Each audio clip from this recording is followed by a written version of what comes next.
Estamos a poco de festejar la Navidad, pero ¿qué es la Navidad? Tengo la sensación de que la mayoría de las personas, aún en nuestro país, que podríamos considerarlo un país cristiano, no tienen idea de qué se trata la Navidad. Las imágenes del duende rojo ha ensombrecido a la figura del niño Jesús en el pesebre. ¿Por qué no hablamos un poco de esta fiesta? Realmente tenemos que entender que la Navidad no era necesariamente una fiesta que celebraba la iglesia primitiva. No está en el contexto bíblico la institución de la celebración de la Navidad. Así que simplemente hasta el siglo IV, más exactamente en el año 354 de nuestra era cristiana, Lucio, el obispo de Roma, estableció el festejo del natalicio de Cristo en reemplazo de una antigua fiesta pagana, celta y romana, llamada Sol Invictus y que tenía que ver con el solsticio de verano. El solsticio es el día en donde el sol está por mayor cantidad de tiempo. Así que fíjese usted que un obispo romano fue el que estableció la Navidad o el natalicio de Cristo en reemplazo de una fiesta pagana. Dice un autor cristiano, Samuel Vila, un escritor español, lo explica de la siguiente manera: Navidad viene de la palabra nativitate, una palabra latina, que quiere decir la vida nació para ti. Así que en función de esta idea que la vida nació para todos nosotros, es que la cristiandad festeja la Navidad. Más allá de estos orígenes paganos y este entrecruzamiento con fiestas que no tenían nada que ver con la fe cristiana, los cristianos consideramos que el día de Navidad es un día donde podemos mostrar a Jesucristo en este mundo. No tenemos que perder ninguna oportunidad de mostrar que Jesús es Dios y que Dios nació en este mundo para salvar a todos los hombres. Y los evangelios nos muestran algunos detalles interesantes que rodean a la Navidad, historias que normalmente son pasadas por alto, pero que demuestran una alta fe, un gran contenido de fe que hicieron justamente a la fiesta que hoy vamos a llamar la fiesta de la Navidad. Así que me gustaría compartir por algunos momentos con ustedes algunas expresiones de fe, esas expresiones de fe que definen finalmente a la Navidad. En primer lugar, los adultos necesitamos entender siempre un plan o una estrategia antes de llevarla adelante.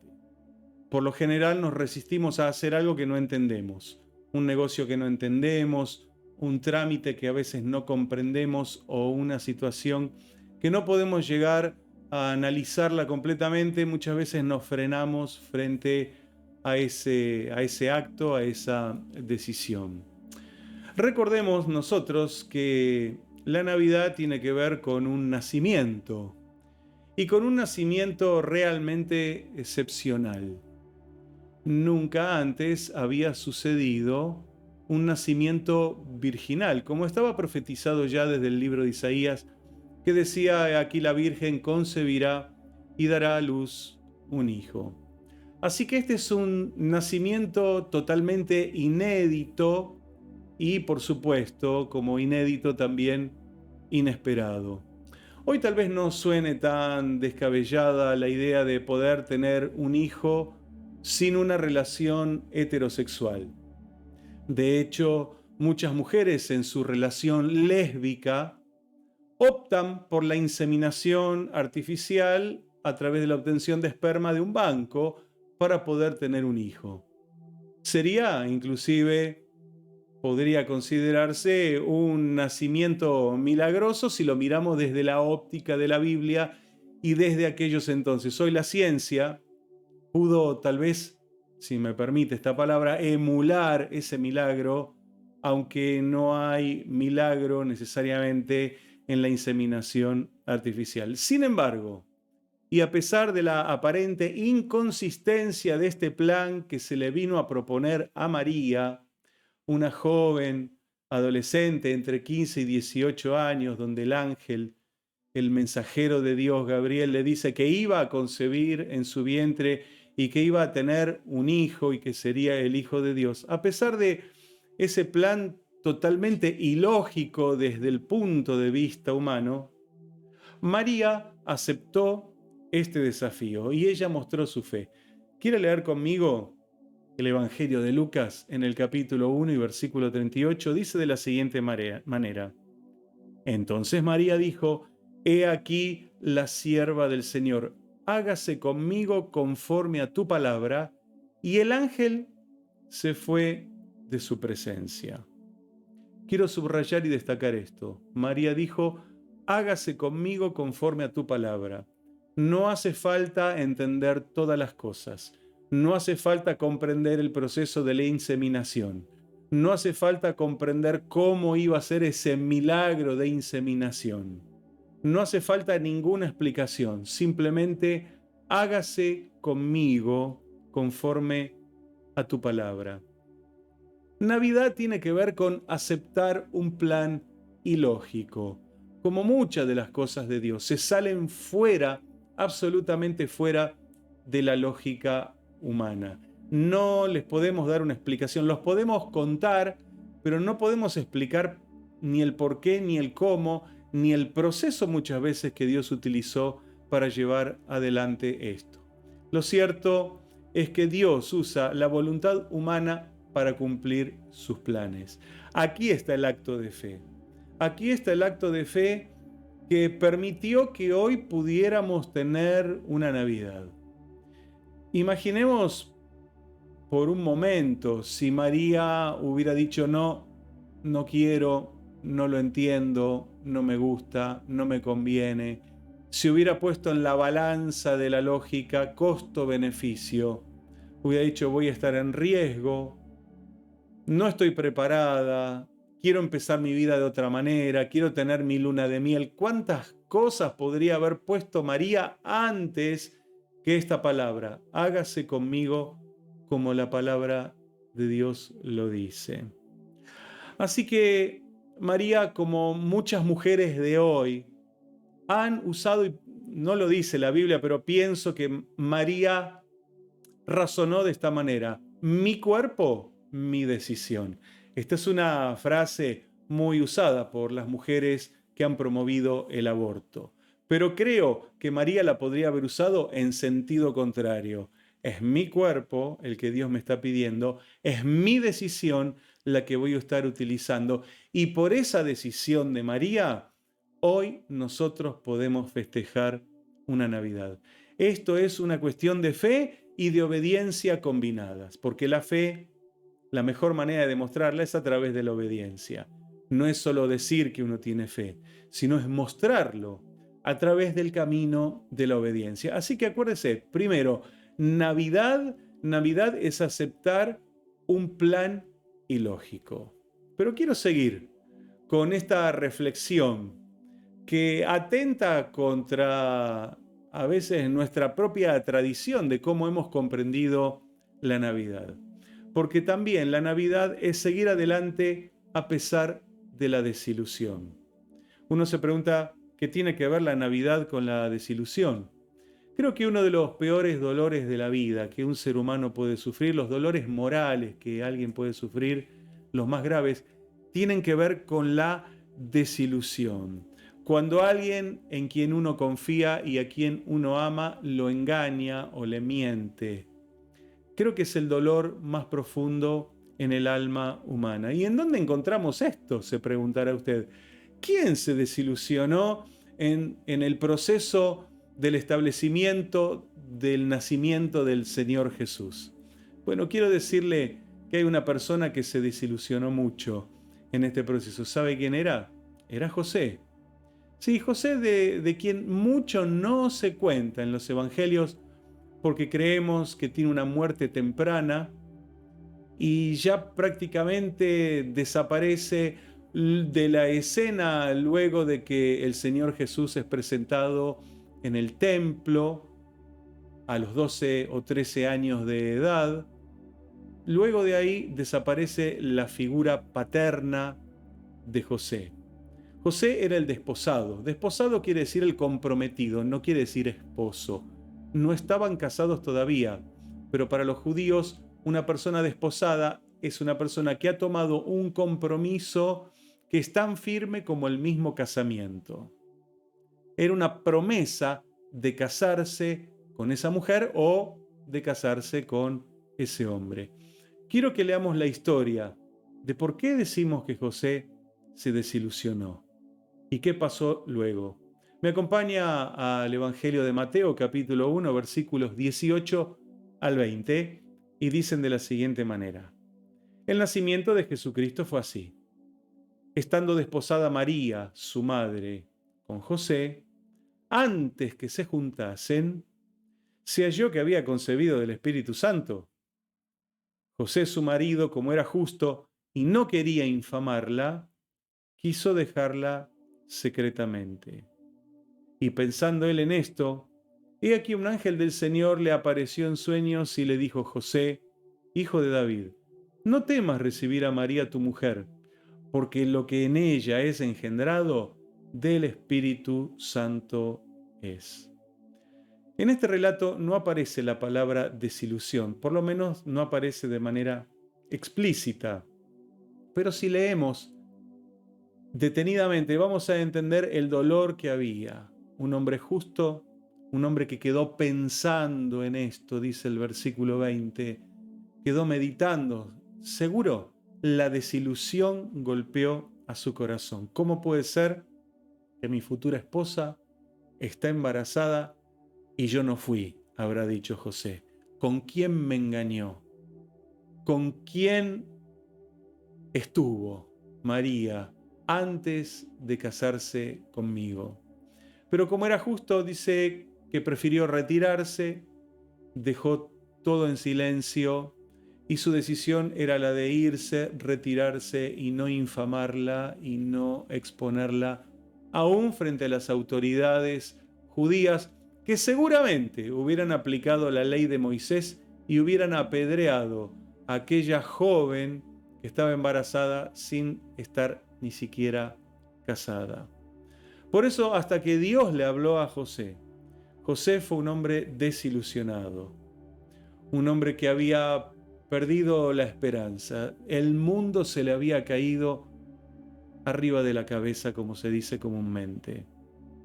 Este hombre podría haber tomado una decisión equivocada, podría haber reaccionado mal, podría haber ejercido violencia de género, podría haberla difamado, podría haberla entregado al Sanedrín para que la apedreen, podría haberle hecho bullying, podría haber hecho cualquiera de las cosas que hoy están en nuestra sociedad. Le podría haber hecho un juicio, una demanda. Vaya a saber las cosas que podría haber hecho si él no sabía escuchar a la voz de Dios. Hubiera sido fácil para José hacer cualquiera de estas cosas porque inclusive estaba en su derecho de poder hacerlo. Seguramente también, me imagino, no está esto en la Biblia, Satanás habrá trabajado en su mente, diciéndole: ¿viste cómo es? Te prometió que te iba a amar y mira ahora cómo te paga. Así también Dios te desprotegió, Dios te dejó solo, Dios te abandonó, Dios no estuvo en ningún momento contigo, te prometió una cosa y mira cómo resultó. Yo sé, Satanás trabaja de esta manera. Seguro que habrá trabajado en usted, porque también lo hizo en mí en algún momento. Pero gracias a Dios que somos cristianos y que tenemos un espíritu superior, que es el Espíritu de Dios, que nos revela, que nos muestra, que nos guía y que nos hace entender lo que nosotros nunca podríamos entender. El ángel le dijo a través del sueño a José: José, el embarazo de María no es ni un pecado ni una infidelidad. Ella no estuvo con ningún hombre. Lo que está engendrando en su vientre es de Dios, es por el Espíritu Santo. Así que es importante. Sin esta decisión de José tampoco tendríamos una Navidad. Si José lo hubiera denunciado, María hubiera muerto, Jesús no habría nacido, no habría Navidad. Dios tendría que haber cambiado su plan. Tal vez había una segunda alternativa, no lo sabemos. Imposible asegurar esto. Lo que sí podemos asegurar es que Jesús nació porque todos hicieron lo que tenían que hacer. María, como bien dijimos antes, aceptó un plan ilógico y José tuvo que seguir a pesar de sus sentimientos negativos. Me imagino, aún después del nacimiento de Jesús o durante el embarazo, José habrá pensado: bueno, ese hijo que está en el vientre de María no es mío, o después de haber nacido estoy criando un chico que no es mío.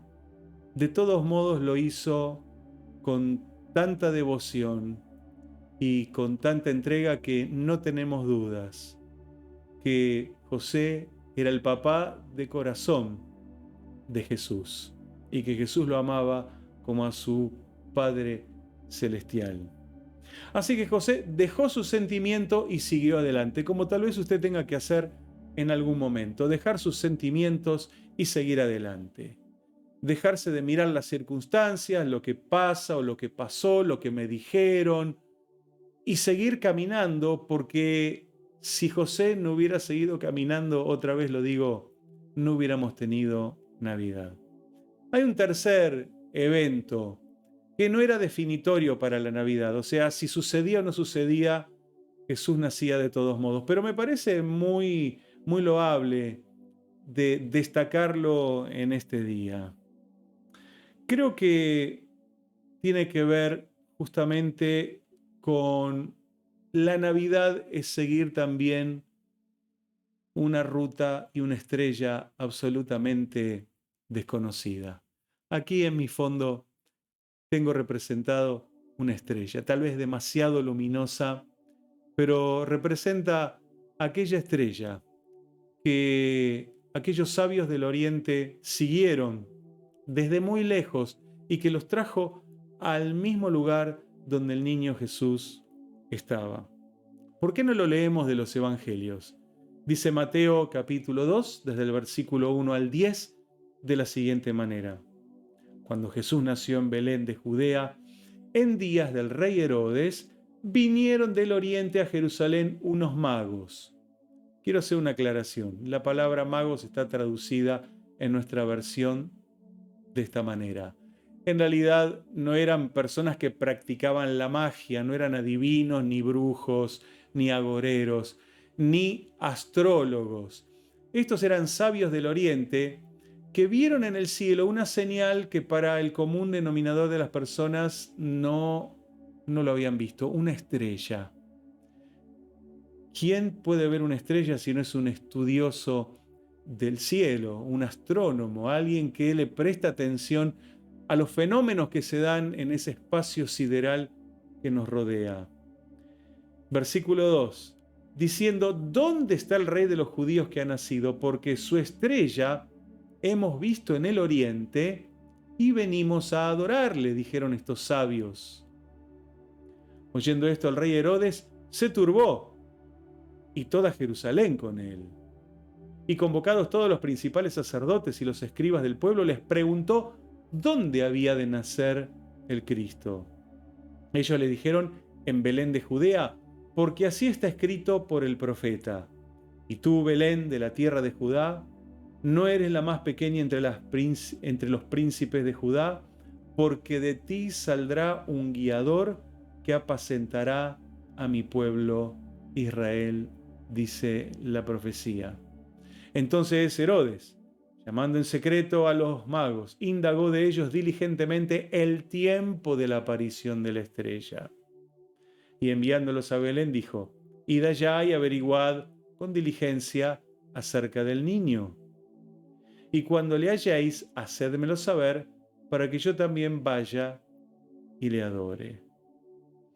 Ellos, habiendo oído al rey, se fueron, y he aquí la estrella que habían visto en el oriente iba delante de ellos, hasta que llegando se detuvo sobre donde estaba el niño.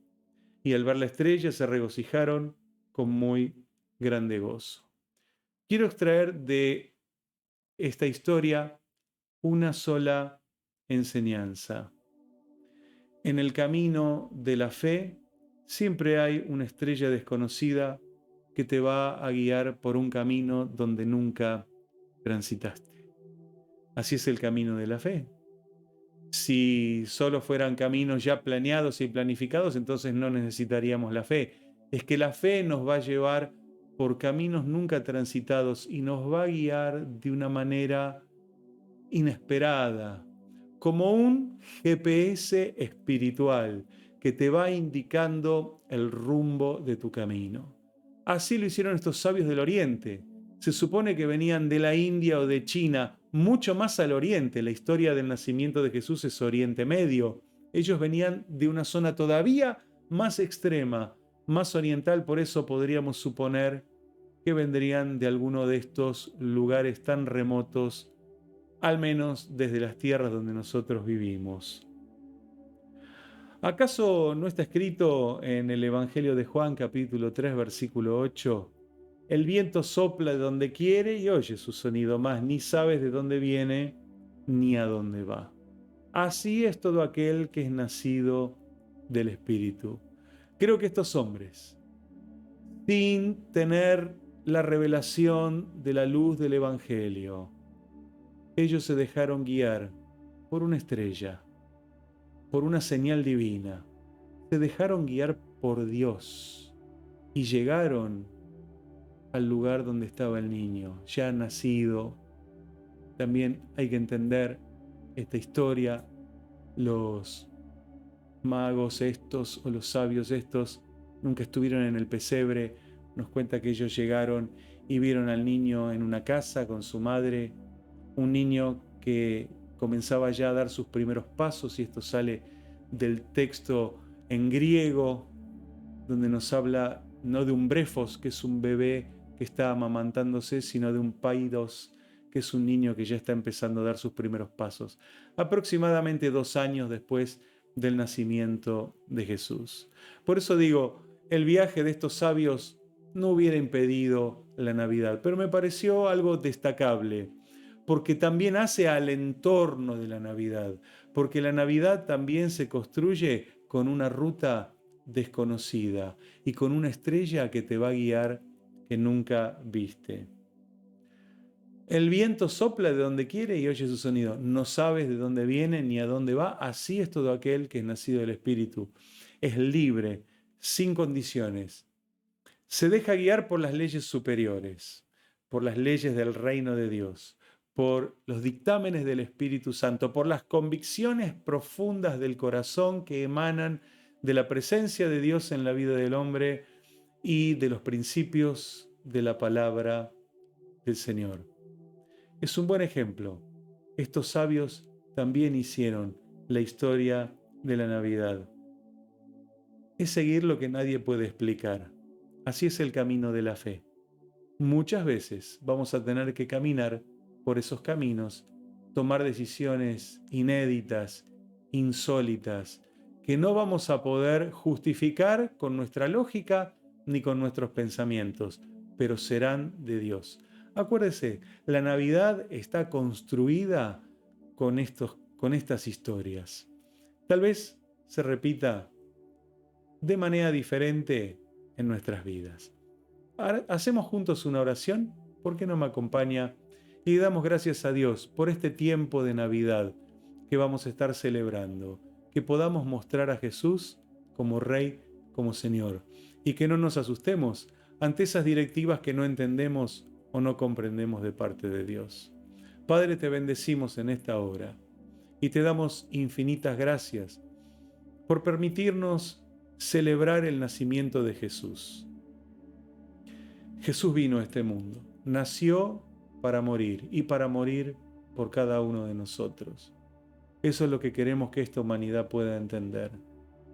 Hubo una mujer que tomó una decisión clave, obedecer algo que no entendía. Hubo un hombre que tomó también una decisión fundamental, olvidar sus sentimientos y hacerle caso a un sueño. Hubo 3 hombres, o 4, o 5, o 20, que vinieron del Oriente Lejano y se dejaron guiar por una estrella que nunca habían visto y por un camino que nunca habían transitado. Señor, tal vez así nos suceda también a nosotros. Bendice a cada uno de aquellos que pongan su fe en marcha y que decidan, Señor, experimentar las mismas cosas que le dieron vida a la Navidad. Gracias, Jesús, por tu nacimiento en este mundo. Amén. Dios te bendiga. Muy feliz Navidad.